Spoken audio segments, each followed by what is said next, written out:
আল্লাহ তাআলা বলেছেন আত্মহত্যা করবা না, হারাম। যে ব্যক্তি আত্মহত্যা করে তার জানাজা কোন আলেম তার জানাজা পড়াবে না।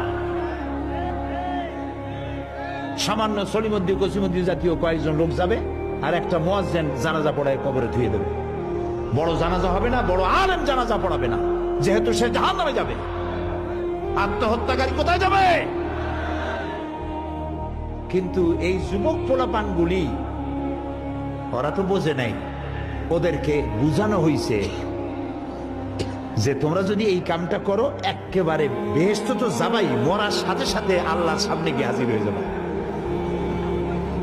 আপনারা ক্যারাম বোর্ড খেলা নিশ্চয়ই দেখেছেন অনেকে।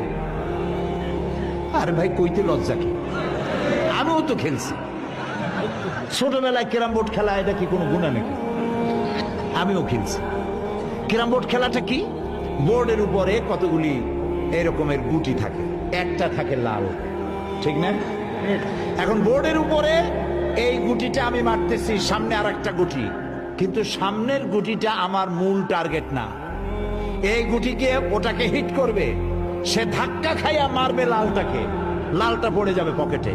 কিন্তু যে লালটা পকেটে পড়লো ওই বেচারা জানলো না যে আসলে মূল ধাক্কাটা কে মারছিল। কাজে এই যে যুবক পোলাপানগুলি ইসলামের জন্য জীবন দিতে, জীবন দেওয়া সহজ ব্যাপার না। কত বড় নেশা, পাগল বানায় এদেরকে। মরবার জন্য এসেছে, মরবে সে। একজনে নাকি মোষ খুব বড় ছিল, হাত দিয়ে মোষ এরকম উঁচা করিয়া তারপরে মদ খাইতেছে বহুত কষ্ট করে।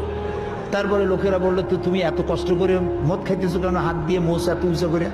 কয় যে ওলামাদের কাছে শুনেছি কিছু পান করার সময় মোষ ভিজলে তা নাকি মকরু হয়। ও খাইতেছে কিন্তু মকরুর ভয় করতেছে।